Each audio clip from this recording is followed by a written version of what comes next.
Hello, welcome back to my channel. I am Ross and I'm the film graduate, and today we're going to be talking about Stranger Things and my personal ranking of the 5 seasons, which I think might be a bit interesting, controversial to fans. I think there's a very mixed ranking, and I think it really comes down to people's nostalgia, what they think the show's best at when it's at its best and what it's covering.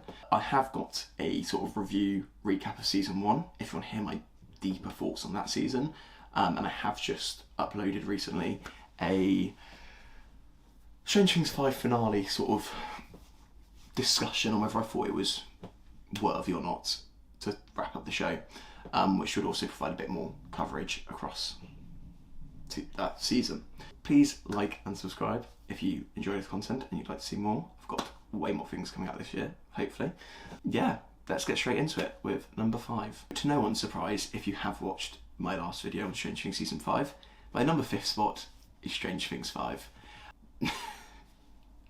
Where do I begin?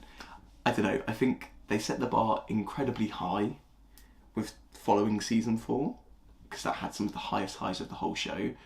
They made us wait 3 years for it, told us it was going to be wrapping up everything perfectly, and it just didn't, and it didn't really match the vibe or energy of season 4, and it just felt very underwhelming and lackluster.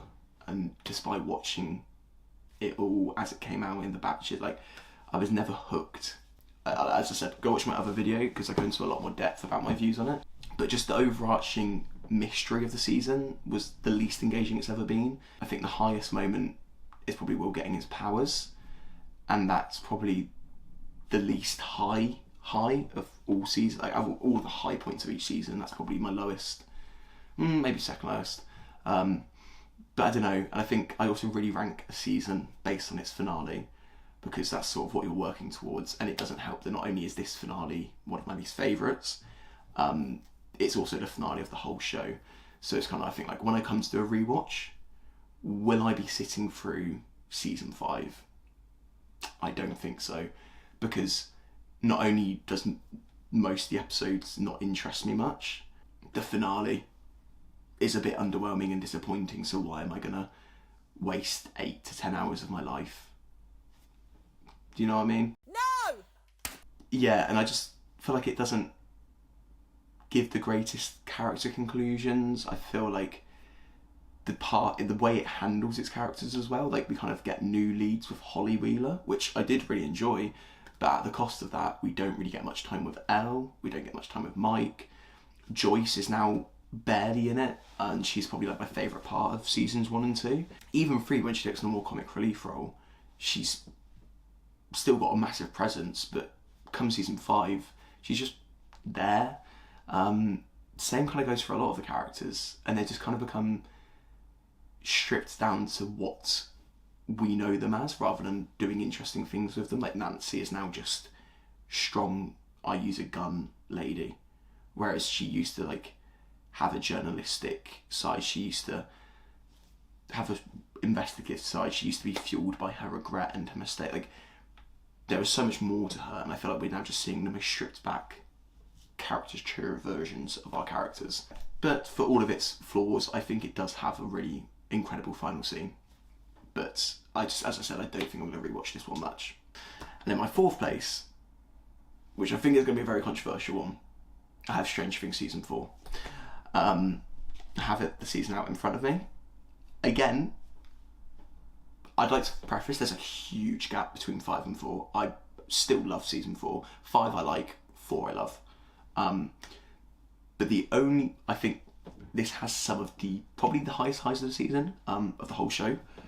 Dear Billy, that whole Max scene, I don't think I've ever been so on the edge of my seat at something, and I don't think I have seen since. It was just brilliantly made.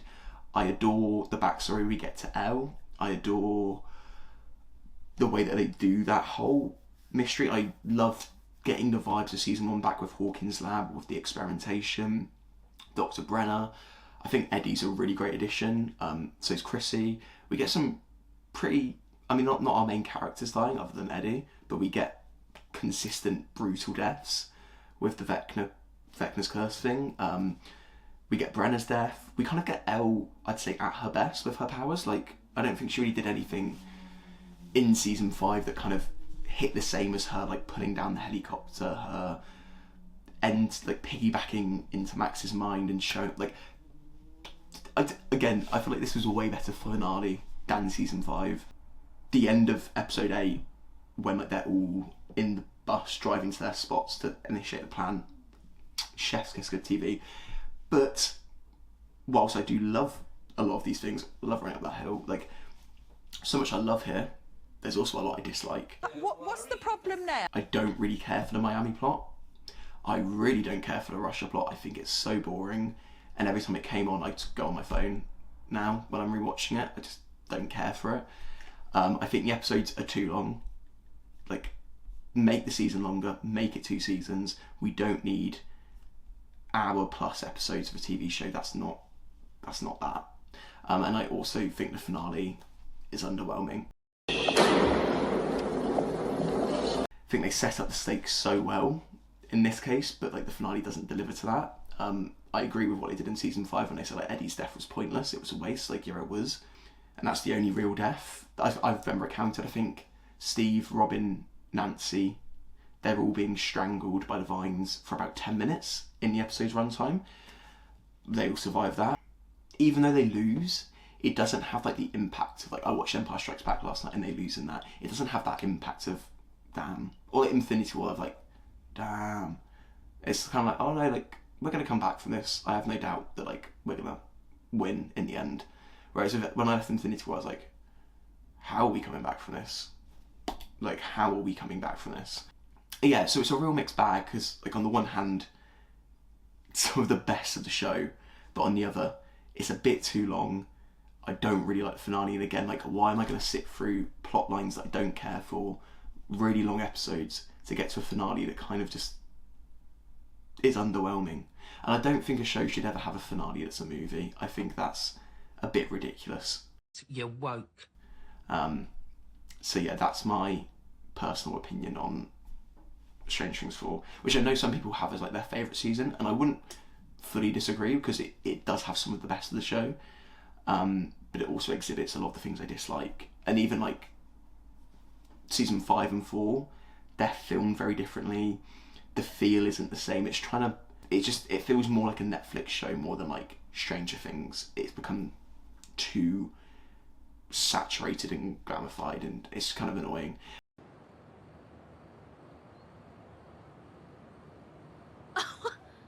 And I do think Vecna's a good villain, but I think having a talking villain is a bit not as good, because I don't know, I don't find him as menacing as the Mind Flayer or the Demogorgon, because like he just goes, Max, you want to die, like, you know. End the madness. Yeah.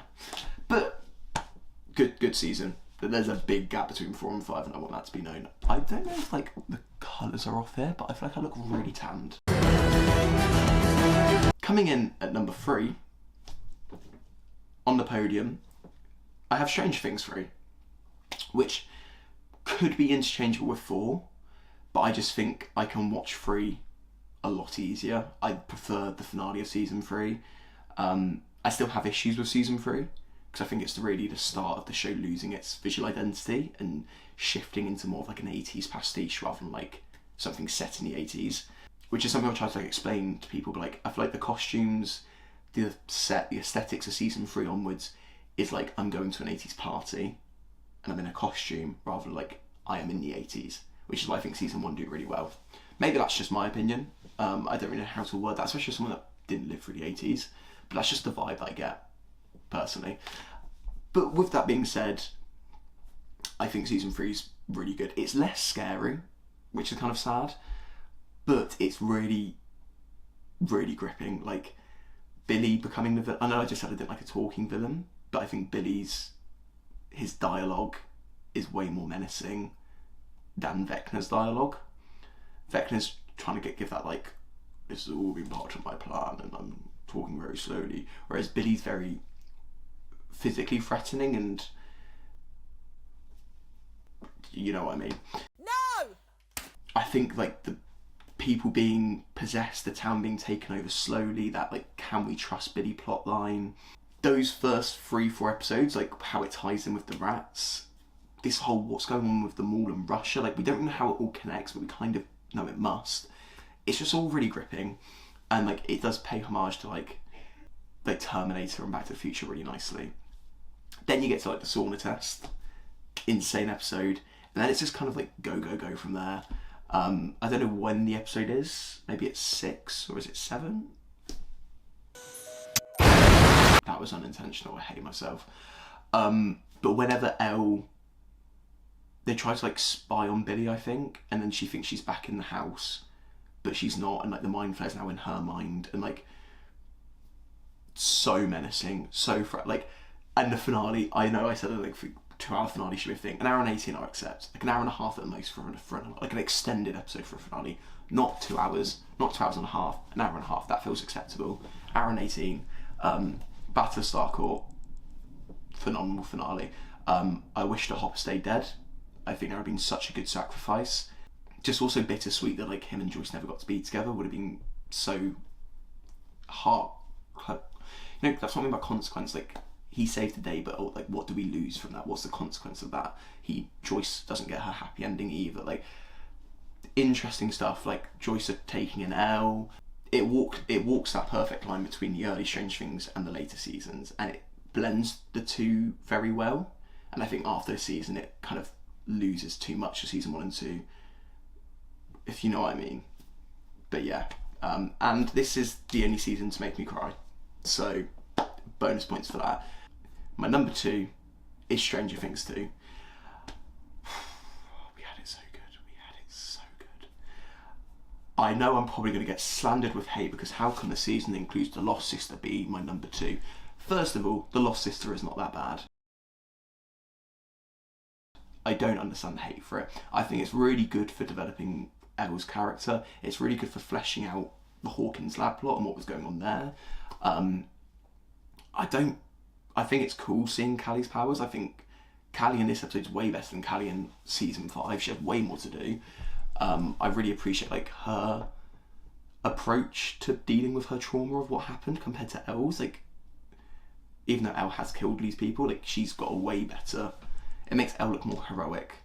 Callie's like clearly like the bad, her older sister. I will admit season 2 is a lot slower to start. It takes a couple episodes to get going. But it's season 1, but not as good. But it's still good. Wow. I think it's just a very good sequel to season 1.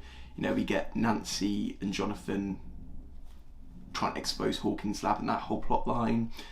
The Mind Flayer, I think, is the best in season 2, is the best villain of the whole show. It actually creeps me out. Like, the shadow, I don't have to put it into words, it just creeps me out. It's just such an unsettling image, and I wish that we got more of it like that. Get a life, get a grip. We get the introduction of Max and Billy, who I think are really important in bringing this show to life and injecting a new sense of energy into it. And it's crazy going back to season 1 and watching it without Max in the group and without Billy as an antagonist. And I think Billy's absence is really felt after season 3. Just the aesthetics, again, are still so good. Like, it's got muted colours, it's scary, it's got that grainy look, the costumes, everything, it's great. I think Will's acting is at its best here. Joyce is still doing the same job. Jonathan has, like, the characters have stuff to work with. They're dealing with the trauma of season 1. Like that bit when they're trying to like get Will to give them the clues of where they need to go with Morse code. So good. When they're trying to burn it out of him. Winona Ryder's what an act. Like the kid Mike is actually emoting. Like, it's so good. Like, I know it's slower. I know it's takes longer to get going, but for The Mind Flayer, Chapter 8 and Chapter 9, The Gate, for those 2 episodes alone, this season is worth it, because the performances we get, Bob. Calling you Bob. What's happening? That whole trying to navigate Hawkins' lab whilst the dem dogs are roaming, insanely good TV.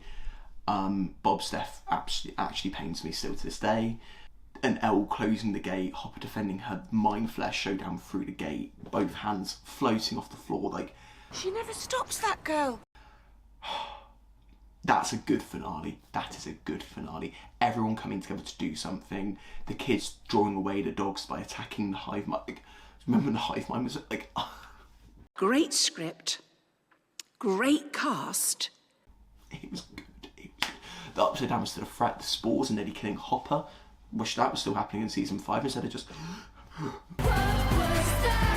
Might as well be smoking the Upside Down. It's that good for them. Hopper gets to adopt Elle properly. She gets to start living a good life. They go to the snowball dance that they mentioned in season 1. If this was the end of the show, probably my favourite show of all time. I think elite TV.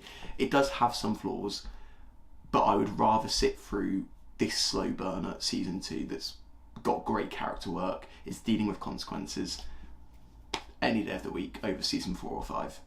And it's still a TV show and its episode runtimes. So without it being a surprise, my favourite and number 1, Strange Things 1. As much as I love Strange Things 2, if season 1 was all we got, best show of all time. Perfect. It was perfect. Down to the last... It was perfect. Perfect. Everything. Down to the last minute details. Just everything it does. Like, the simplicity, the creepiness, the low budget. So good. I mean, it's probably now hindered because some of the things in it don't make sense. Like how Will knows to communicate through the lights when all the lights wouldn't have been up.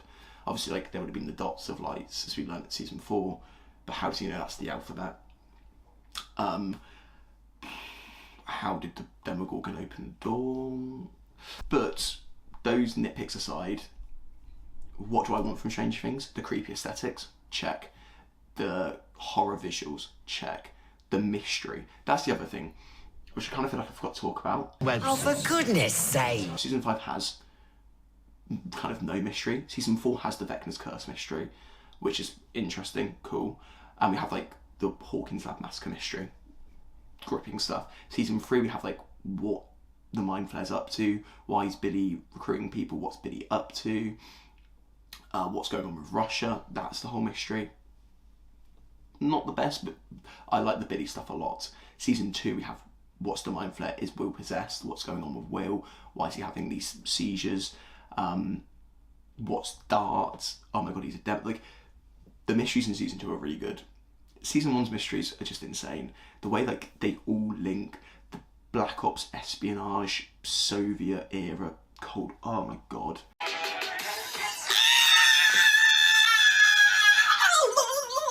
It's so creepy as well, like the lab, like the way it's rooted in real world issues, no, not real world issues, real world context of secret things. I'm losing the plot. And also when Will's body is found, I don't think I'd ever been more confused at like 16-year-old me at a TV show, because I was like, well, how? Like, we've been told he's alive, he has to be alive. No, when Hopper goes and cuts, like, the way it just doesn't stop. Each episode ends and it just throws another spanner. It's so good. It's such good TV. The truck flip, that bike chase. Great TV. Great TV. I know it leaves a few things open at the end of season 1. Like Will hallucinating the Upside Down, like him coughing up the slug, like Hopper leaving Yego's out. Those could have just been like little, it never, like Stranger Things, things are still a bit off. Didn't need a sequel. Happy it did get a sequel, but like, I could just talk about season 1 for days and days. Demogorgon is such a good villain. The fact it's so difficult to defeat this Demogorgon in season 1, it literally takes Elle sacrificing herself. But yeah, I adore this season. It's by far the best. Just elite TV. Elite. I was about to say go watch it if you haven't, but why have you watched me rank all 5 seasons if you haven't watched it? The performances in season 1, again, as good as they are in season 2, it's crazy that kind of Joyce is carrying this season, because her and Jonathan, you would not think come season 4 or 5 that Jonathan can act. He is doing such a good job in this season. With him and Joyce, their scenes together. Mike, his scenes of emotion, like, as he gets older, he just kind of forgets what emotions are. Nancy's at her best here in season 2. Like, Hopper, I really like Hopper this season. Like, he kind of gets worse and worse as the show goes on, I think. But in season 1, he's so good. His whole backstory with his daughter, Sarah, that gets revealed in the finale, oh my god. It's so good. Because that's the thing, this finale is literally just about fighting one little monster as they're being chased around their school. And Hopper and Joyce going into the Upside Down to find Will and give him CPR. Like, there's no epic battle. We just get Elle finally like throwing it against the wall and like there's no huge Godzilla monster. There's no, like, there is some guns, but like there's no like, we have AKs, we've got flamethrowers, we've got like less is more. But anyway, that is my Strange Things ranking. Please share yours in the comments. Let me know what you think, because I don't mind. It's probably controversial having season 2 that high, having season 4 that low. I feel like a lot of people would probably put season 3 as their best, but I feel like that's more for nostalgia in my opinion, because I would love to go back to that season 3 summer. But yeah, love Strange Things. Let me know what you think of it. And on that note, I'm afraid we'll have to call it a night.